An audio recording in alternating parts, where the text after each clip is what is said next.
back again with another blind video. Today's topic is going to be about what does blindness look like, and I think there's a misconception or misunderstanding of exactly what blindness, visual impairment, legal blindness is, and I want to kind of do a quick deep dive to try to dispel any misunderstandings. Blindness does not mean that you are totally blind, not for a majority of the population globally. There's different degrees of blindness and there's different ways of becoming blind. Not everyone is born with that condition. Some vision loss is given due to work accidents, just accidents, a genetic disorder that comes in later on in life, different reasons of getting vision loss. So blindness. What does blindness look like? If you watch popular film, TV, you automatically have this image of someone wearing dark sunglasses and that their eyes are disformed or something to let you know, I am blind. And that's not true. That's not fact. That's not reality. That's just movie magic. Now, there's some conditions that do have your eyes deformed, but not all. And like I said, it's different degrees of blindness. I am a representative of a member that has a visual impairment. Do I meet those expectations of what a blind person looks like according to our media? No. So that's why I think it's important for us to put ourselves out there and make people feel uncomfortable knowing the truth that blindness comes in all forms, in all types of shapes. I mean, it runs the gamut. So basically, blindness, depending on where your blindness is originated from, I'll start with accidents. People lose their sight due to a head injury.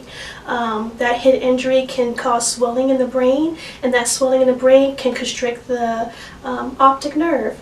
And if the optic nerve is destroyed, your eyesight is destroyed.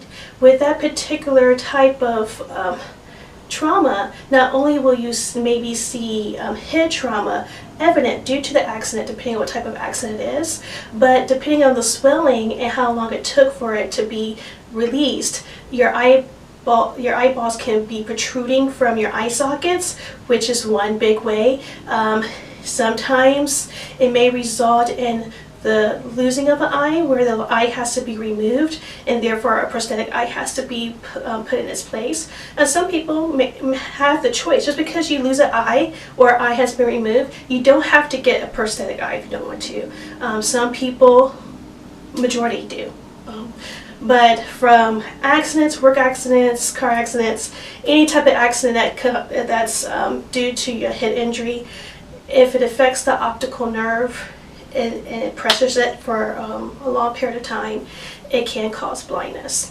Another way is being born with blindness due to many plethora of eye diseases, and cancer being a big one.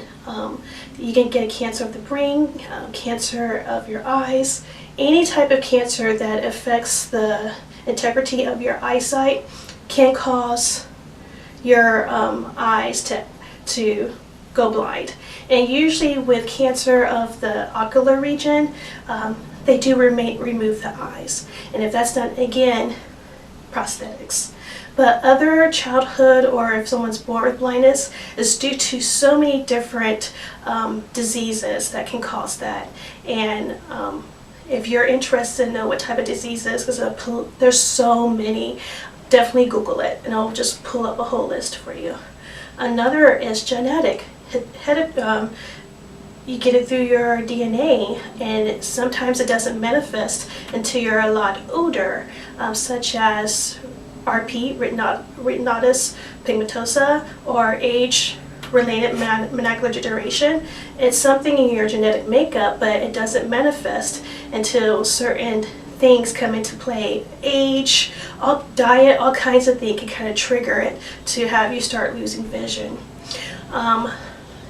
Optical nerve injuries, even the iris, or like cataracts, and diabetes can also make you go blind. If you're diabetic and you never get treated for it, your eye doctor could probably tell you if you go to an eye doctor, and the first thing to usually go is your eyesight. Your eyesight gets worse, and without any further treatment, you can become blind due to diabetes. Another way of losing sight is diabetic retinopathy. So because our eyes are really tied to our body physiology, it's so important to go see your eye doctor yearly, even if you don't wear glasses, because your eyes literally is the windows to your soul. Your eyes are the indicators of other medical issues going on in your body. A doctor can look in your eyes and see if you have high blood pressure, potential heart disease. There's so many things that they can catch in your eyes, being proactive and early, that they can refer you to your medical doctor for further testing. So always go to your eye doctor every year to get your eyes checked. Go see your primary care physician for your yearly exam. These are all important. You'll be surprised how something from other parts of your body of diseases can affect your vision. Sometimes people don't correlate that together, but it happens. So definitely make sure you see those two medical professions to make sure you're healthy, your eyes are healthy, and that you're not going to lose vision. Now, like I said, there's a couple of different eye conditions. I'm just only going to touch on a few that I know of. The eye condition I have does not affect my optic nerve. Anytime you have a condition that affects your optic nerve, you'll notice that the eyes are extremely dilated and will not react to any type of light source that comes to the eye. Because usually when a light source comes to the eye, it dilates. But if you have optic nerve damage, your pupils will stay really, really big and they won't react to light. My condition has nothing to do with my optic nerve, so my eyes react to light normally. However, because of that, I do wear sunglasses a lot outside and sometimes indoors because I'm extremely light sensitive. The sunlight really hurts my eyes. I get pressure behind my eyes. It makes my peripheral vision worse, and I get pressure behind my eyes. So that's why you see some blind people wear sunglasses, because they, one, may be extremely sun sensitive. Two, they may have a disfigurement or a prosthetic to their eye that they don't want to show, and it's usually to help make people feel comfortable with them around them, than vice versa, to be honest. Or three, for fashion. It usually doesn't have, maybe it doesn't have to serve an actual purpose. You know, we like to wear fashionable sunglasses like the rest of the population. We don't want to have to wear those big block sunglasses that says we're blind. So I have a really nice wide range of sunglass collection because of my sun sensitivity. But my eye disease is at my macula, my retina, the back of your eye. It's a really, really small, tiny part of the back of your eye that's affected, but that small part, the macula of your retina, helps you have central vision. So having a retinal disease or age-related macular degeneration, you lose your central vision. And I'll show you a picture of what AMD, that's what it's called for short, looks like with someone with a severe level of AMD. You won't be able to see any type of disfigurement of the person's face because, again, it's not due to a head injury, it's not due to an optic nerve injury, nothing like that. Now, in regards to the individuals that have RP or retinitis pigmentosa, it sounds exactly what it sounds like. It's the losing of pigment of your retina. But instead of losing your central vision first, it kind of starts from your peripheral. You go blind with your peripheral, and it closes in into a really small pinpoint, and then eventually you can become totally blind. With that retinitis pigmentosa, it can manifest what we call as dancing eyes. Your eyes are trying so hard to focus because your peripheral vision is going away that your eyes look like they're jumping up and down. And sometimes those individuals, they like light. The more light they have, it makes them easier to use their usable vision.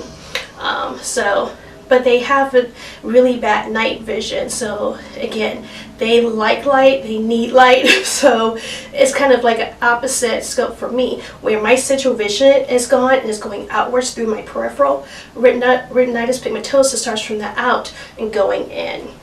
Another common eye disease is glaucoma, cataracts, Also, that's kind of like you get used to seeing like the white cloudy film over the eye, and cataracts can be corrected by surgery, but that's another physical manifestation that you can see.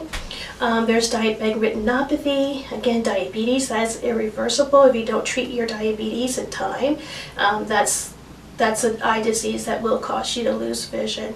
And then obviously total blindness, where you have absolutely no light perception, everything is dark, you can't see anything. So I just think it's important to show the different ingredients and different types of blindness, so that way you understand when you see a person with a white cane that happens to wear glasses, glasses are sometimes needed because it helps you use whatever vision you have left.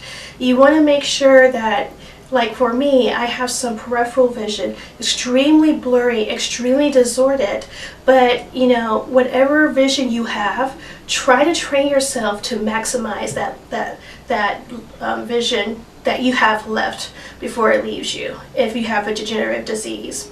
I have a degenerative disease, so it's going to only get worse over time. So I'm preparing myself, and I have learned many things to take care of myself before that day comes.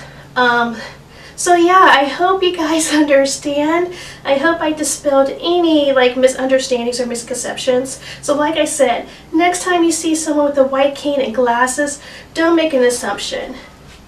If they're visually impaired, legally blind, total blind, and those three terms just means that your vision imperfections cannot be corrected by eyeglasses or contacts. Nothing can make that correction back to 2020, and it's going to get progressively worse. That's what a visually impaired person means, is that nothing can correct your eye loss, your eye disease. It is what it is. You have to live with what light perception you have and what vision that you have left before it leaves you totally, if you have that type of eye disease. So when you see someone with a white cane, when you see with someone with a guide dog, and you feel they don't look blind, check your bias.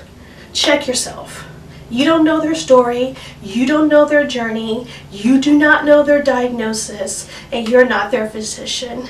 So have an open heart, have an open mind, and be non-judgmental, and be non-biased. We're all people, and we all have something to give to the world. Alright guys, bye!